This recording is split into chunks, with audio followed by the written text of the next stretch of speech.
Good evening, everyone. Take your seats. Welcome to the 70th Annual Financial Follies, presented by the New York Financial Writers Association, home of the one percenters, which in our case is the number of people we have gainfully employed. Thank you. In the past, the Follies have had a bad reputation for being unforgettable, boring, and not to the point, much like Bloomberg News. Hey. It's a great crowd tonight. Thank you for all coming. Mr. Andrew Ross Sorkin cannot be with us tonight. He got called away on an exclusive interview to Washington. President Obama wanted to talk to him about jobs. Like, dude, 5?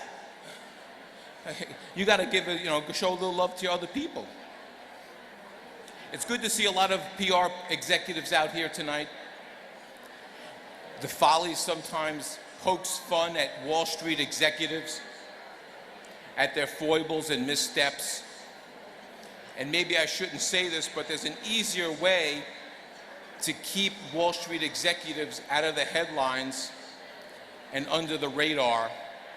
Instead of hiring PR firms, they should do what journalists do and just work for Reuters. There used to be a guy, I saw Calarusso's picture on a milk carton lately. Hey, don't laugh, CNN. Paula Broadwell has had more effect in households than you have.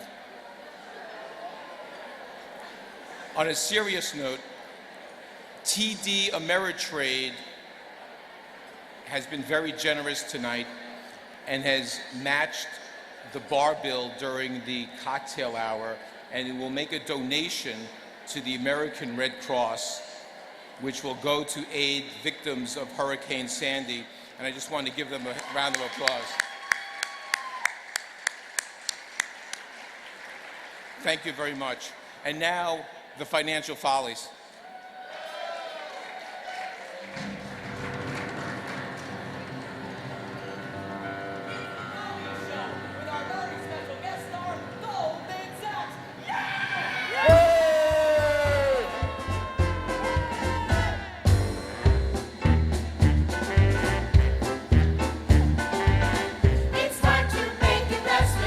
It's time to get advice. That's why we go to Goldman, 'cause it's always worth the price.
we have been reporting the threat of the fiscal cliff putting pressure on markets, companies, and the global economy. That combination of spending cuts and the expiration of tax credits begins kicking in at the beginning of the year. It could send the U.S.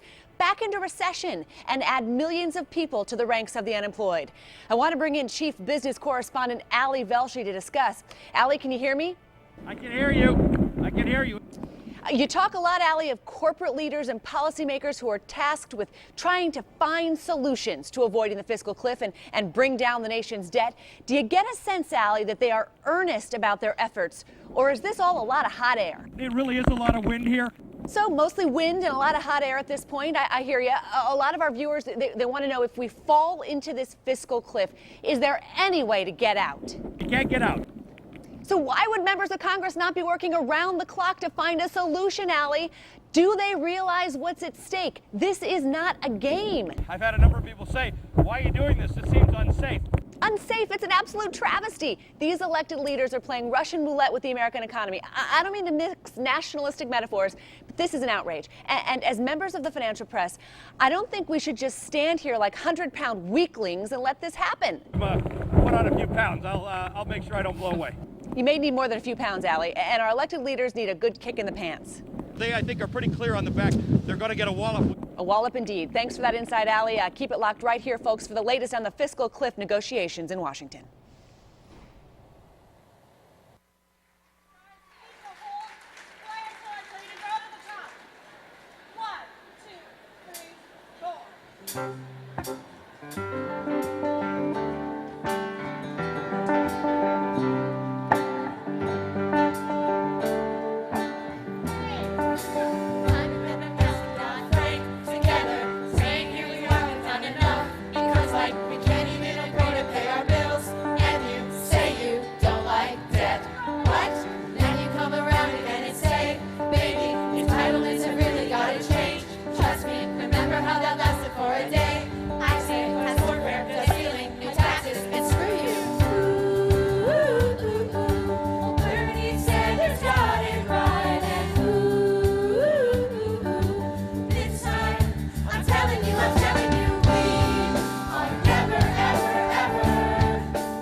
thought was seen as vice.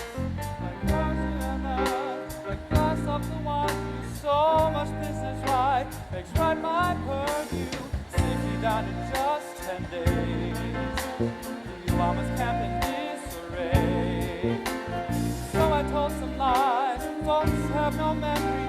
I never realized how angry you'd make me, oh Sandy. Well, you came and you stole the election, and I got you today, oh Sandy. When Chris kissed him, I couldn't stop shaking. Defeated on Monday, oh Sandy.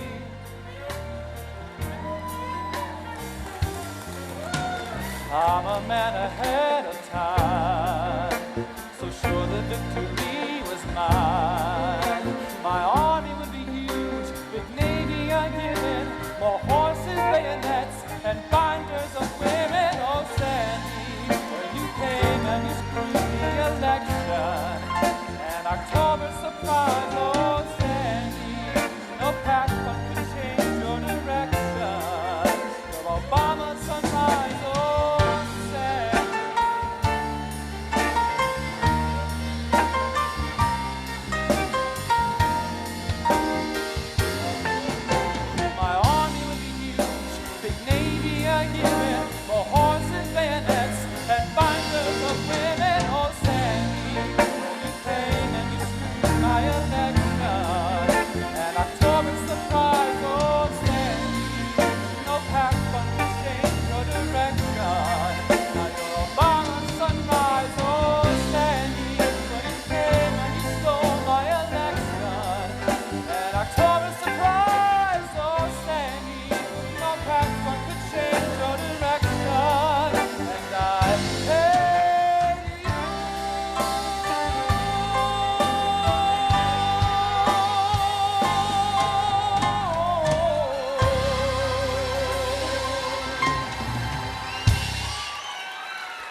What good is building a literate tomb?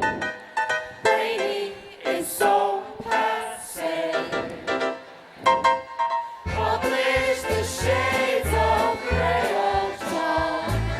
Complete the porn buffet. And as for we made our minds up.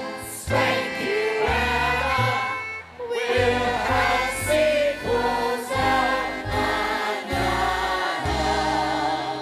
Start by admitting that quality's crap. What's sloppy is A-okay. Publish the shades of gray old chum. You can't sell your soul halfway, old chum. And we love the porn buffet.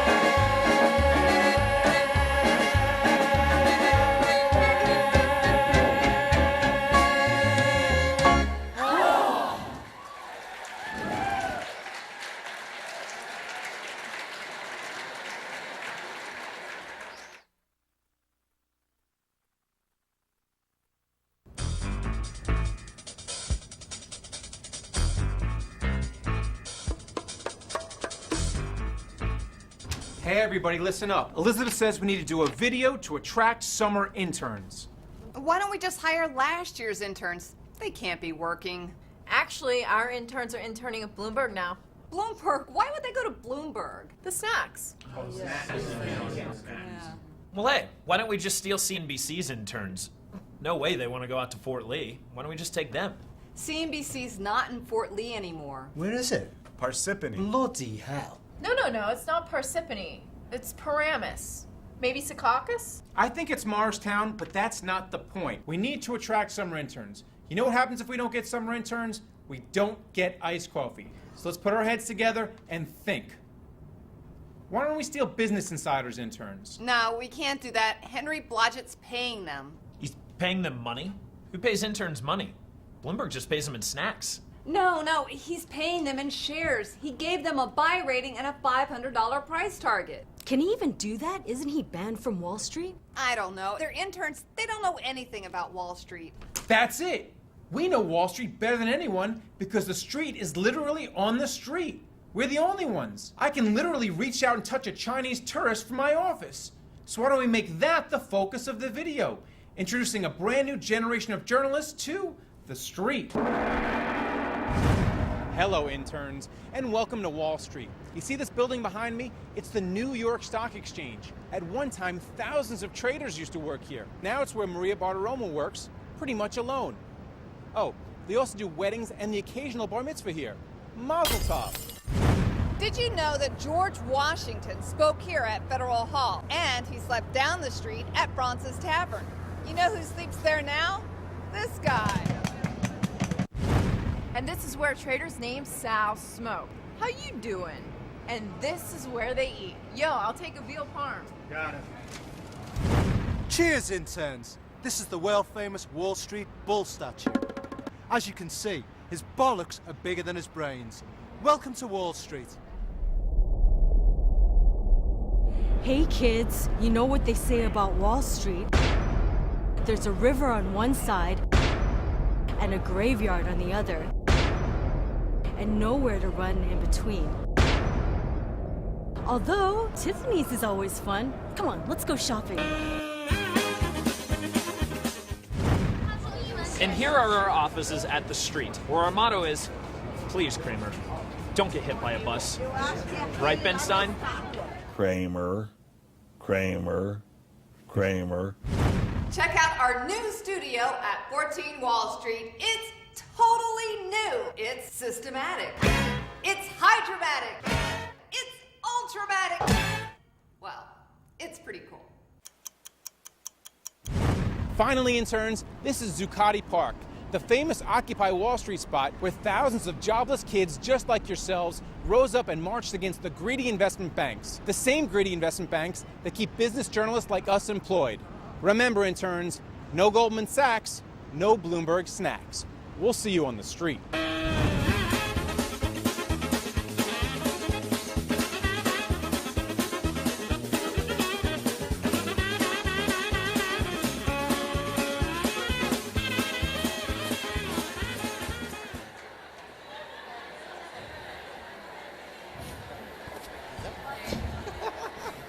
Trouble with the market.